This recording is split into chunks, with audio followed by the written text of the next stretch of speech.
For years, lasers have been a hallmark of science fiction, yet much of our technology today depends on them. Range-finding devices, optical communications, and of course, barcode scanners. The unique characteristics of laser light make all these things possible. However, its use by eye surgeons to reattach retinas highlights them all. Injury can cause the eye's retina to peel away from the tissue supporting it.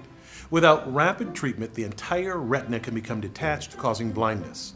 Surgeons use green laser light of nearly a single wavelength because that color passes through the eye's lens and vitreous humor without being strongly absorbed, and thus without causing damage. The laser beam then strikes the retina where the tissue strongly absorbs that light, using the high-intensity light to weld the detached retina back into place. The beam's narrowness allows the surgeon to affect only the area of the retina that needs to be repaired, areas as small as 30 microns. How a laser creates light with these three characteristics is a tour de force of engineering. Let me show you. Any glow-in-the-dark toy can illustrate the basic principles of creating laser light. This glows because the zinc-copper-based compound coating the inside can absorb energy from a light source and then later radiate it as light. The light provides energy to electrons in the coating, promoting them to higher energy levels. Once the light is off, these electrons slowly lose their added energy and return to their lower energy ground states. The energy lost is given off as light. A closely related phenomenon lies at the heart of a laser. Let me tell you about the engineering in the very first laser based on ruby. Here I have a tiny piece of ruby and some red colored glass beads. When I shine the blue light on the glass beads, nothing much happens, but shine it on the ruby and it glows red. Unlike the glow-in-the-dark ball, the light appears immediately, and when I shut off the blue light, it disappears. In 1960, Ted Maiman demonstrated the first laser by taking a cylinder of ruby and surrounding it with a xenon arc flash lamp used in aerial photography. An intense burst of light from the lamp initiates lasing. To see how it works, let's look at what happens with a weaker lamp. A flash would promote a few electrons from the ground state to an excited state. They'd lose a bit of energy, fall to a lower energy state without emitting light, and then drop from there to the ground state, giving off a burst of light. The light produced would be incoherent light, a spectrum of colors and intensities, just as my small laser made the ruby sphere glow. To create a laser takes an extremely powerful lamp.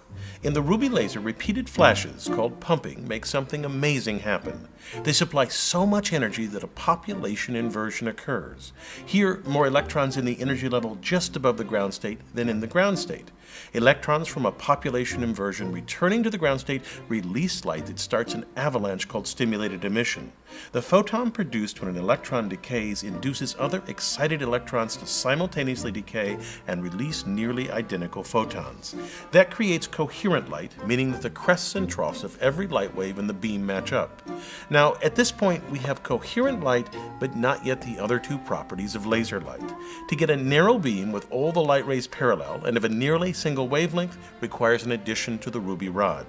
Maiman silvered the ends to reflect the light within the ruby cylinder. He made the two ends of the rod astonishingly parallel to each other. From top to bottom, the distance between these two mirrors differs by no more than 200 nanometers. Inside this resonant cavity, two things happen. First, any light rays that don't line up with the axis eventually just exit out the side of the cylinder, and the light parallel to the axis becomes intensified and narrowed in wavelength. The mirrored ends create a standing wave, which means only light of particular wavelengths can exist inside the cavity. By choosing the rod length correctly, we can get the nearly single wavelength of a light characteristic of a laser. A small hole in one of the mirrors, or a partially silvered mirror, allows the light to escape, creating the familiar beam. Now, since the first ruby laser was created, lasers have become easy and cheap to manufacture. For instance, this laser pointer uses a semiconductor diode to produce light. Although many innovations and improvements have occurred since 1960, the essential principles are the same. I'm Bill Hammack, the Engineer Guy. This video is based on a chapter in the book, 8 Amazing Engineering Stories. The chapter features more information about this subject. Learn more about the book at the address below.